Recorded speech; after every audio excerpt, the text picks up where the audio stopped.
All right, welcome into the Titan Game Day Live halftime show as the Titans trail the Colts 24-7. I'm your host, Easton Freeze, riding solo today for the rest of the Titan Game Day programming as Sam is sick and Austin is up in Columbus.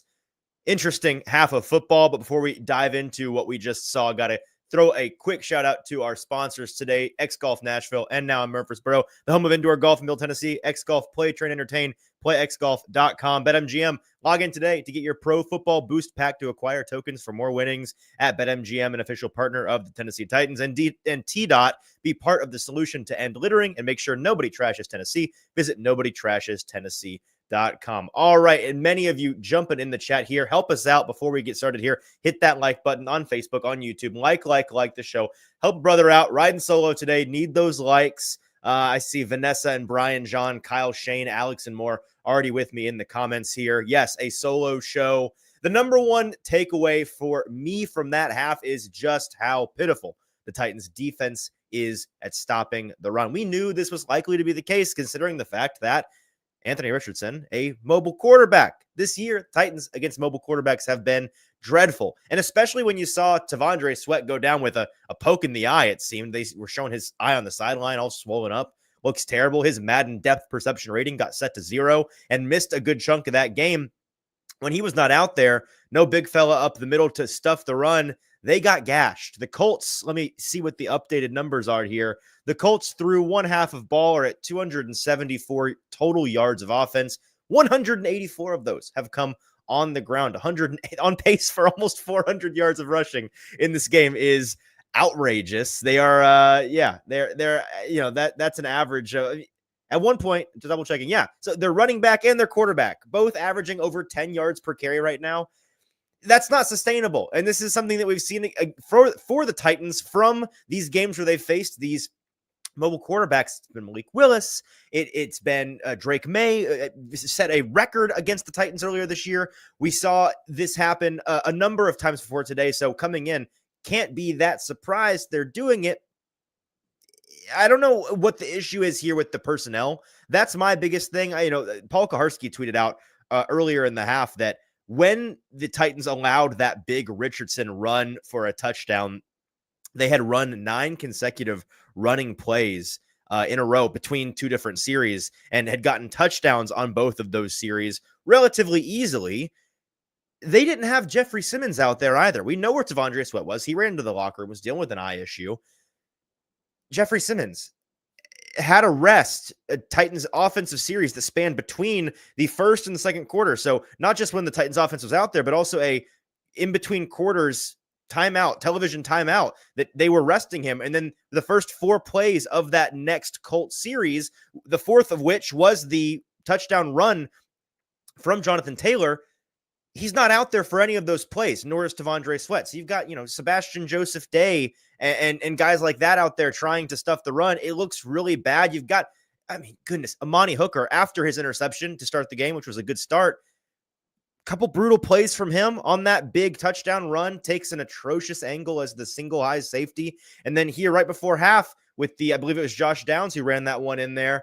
Him and Awuzie there on the sideline, he just misses the tackle. Awuzie stands there watching him like he's assuming Hooker's going to push him out of bounds. I don't know what is going on with him either. On the topic of Simmons, by the way, 2 really costly penalties, right? They get their first real killer punt all season, I think, unless I'm forgetting something.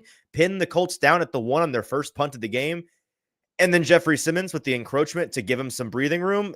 And then you have the play where he gets an unsportsmanlike conduct here for 15 yards in the second half because he's mad Quentin Nelson is just doing his job and laid a pancake block on him and he gets emotional and shoves the guy. It's just sloppy. And this is not surprising, right? We've seen this from the Titans all year long, but it's almost shocking in the sense that you'd think that these things would be getting cleaner, and they're not. And from these key star players like Jeffrey Simmons and Amani Hooker and Chido Awuzie, who's had a couple bad plays today, they're just not stepping up in a game where you're playing for your pride. You're playing against a divisional opponent. You're playing to end your divisional opponent's season, right? Obviously, the Colts playoff odds are next to nothing. They become literally nothing if you manage to win this game on the road. So, maybe the question here from the chat is let me ask you guys this, since I'm talking to myself here and this is a one-sided show. Let me know in the chat what the most disappointing thing is for you from this half for the Titans. For me, it is that run defense. And, I understand it against a mobile quarterback, but it doesn't make it any more acceptable, right? It's a reason, but it's not an excuse. And for this team that has decent personnel on the defensive side of the ball and has a coordinator who is coaching these guys who at one point in the season, we all thought, oh, he may be a one and done coordinator for the Titans because he may be getting head coaching opportunities come the spring. Man, has that narrative flipped. He is now, I think, for me, I have a lot of Denard Wilson questions. I have a lot of questions about the way that they are deploying these players on defense. I do not get it. I guess maybe the skeleton key to all of this, when I look back at how the Titans defense starts so strong at the beginning of the year and then things have precipitously fallen off, maybe it's the linebacker triage that is the thing that, that's the straw that stirs the drink of this defense, and they have really fallen off. As soon as Ernest Jones, who was by far their best linebacker, gets shipped off in the trade to Seattle, which was a good trade for the Titans long term, but this season, brutal. And so you got Kenneth Murray out there playing the Mike linebacker position. You've got Otis Reese out there hobbled, comes out of the game. He and Kenneth Murray both come out of the game in that half. People in the comments here, turning to some of the points you guys are making. Jeff saying, what about your Callahan questions? I'd imagine you're talking about the softness talking points from earlier in the week. Yeah, I mean, I thought they might come into this game with a little bit of a chip on their shoulder as a team, and you haven't really seen that, right? You have not seen that. If you're wondering whether or not why I'm not asking questions about the play calling offensively, what I guess maybe my question would be, what would be the concern there? Because, I felt like they were moving the ball relatively well when the pass protection held up. There was a series where the pass protection killed the drive. There was a series where you had a touchdown to Chig and the pass protection killed that opportunity. You've dialed up 3 deep shots, so it's not like they're not trusting Mason Rudolph to try to take shots down the field. They've connected on one for a touchdown, the other to Ridley, and the third to Chig. So I haven't really had a huge issue with the offensive play calling. I can't really point to any moment where I wish they would have done something differently. I just think it's, once again, an execution issue. Reading some more of your comments here. Puka says, we aren't getting Hunter, talking about Travis Hunter. Well, if you lose today, the Giants are in their game. Last I checked, the Panthers are in their game. The Raiders play the Jaguars later today, so one of those teams has to lose. There's an opportunity, if the Titans manage to lose this game, which they're doing a good job of so far, that their draft stock changes a couple of spots and they move up to 4, 3, maybe even 2 if everything breaks their way today. I've not done the math on that, but they can move up at least a couple of spots based on today's results. Let's see. Capital Beanie says, I'm not mad if we lose, but at least show improvement week to week. Absolutely fair. And I think that's the biggest concern right now. The idea with bringing in Mason Rudolph to play the rest of the season, or at least play in this game, is that you get better process. And I think it has been overall better process than what we saw from Will Levis last week. But like I argued with Austin Stanley back in week 6 when the Titans were playing the Colts the first time, and we were debating whether or not they should play a potentially and ultimately was very hobbled Will Levis with that shoulder injury, or Mason Rudolph in that game, when they were still very much in the thick of competing for the season. Their season was not lost yet. The argument then was, for me, I don't know if Mason Rudolph really gives you much of an increase over a bad version of Levis. And I think that half you kind of saw that, especially with that late interception there. That is just a predetermined look, not reading the defense, missing the robber, throwing it right to a guy. That's a Levis-esque interception, right? That's exactly what the Titans coaching staff is trying to get away from. And the reason why I guess ultimately I'm not super hard on Callahan right now is that he's consistently getting subpar quarterback play. And almost nobody in the NFL can make do with this level of quarterback play.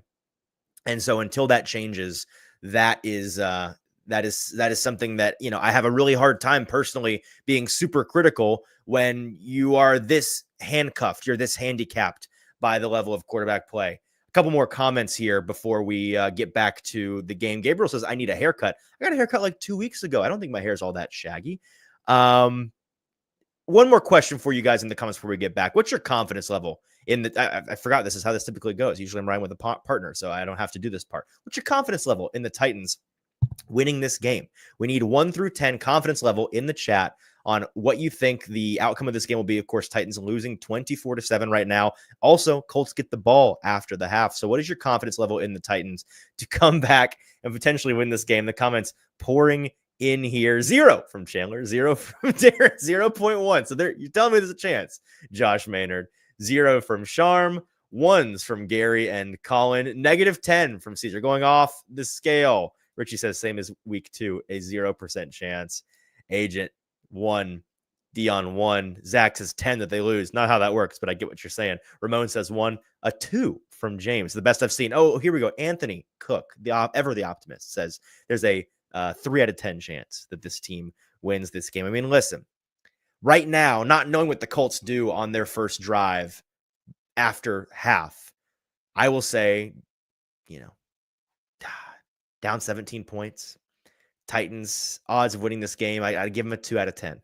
If they let up a score on the first drive of the game, or first drive of the half, rather, I will say it is a 1 out of 10, 0 out of 10 chance. If we're even allowed to do zeros, I guess we are, because that is what Shrike and Nick and Jay and Jake and Rodney and Cristoforo and Darius and everybody in the comments is saying 1s and 0s across the board.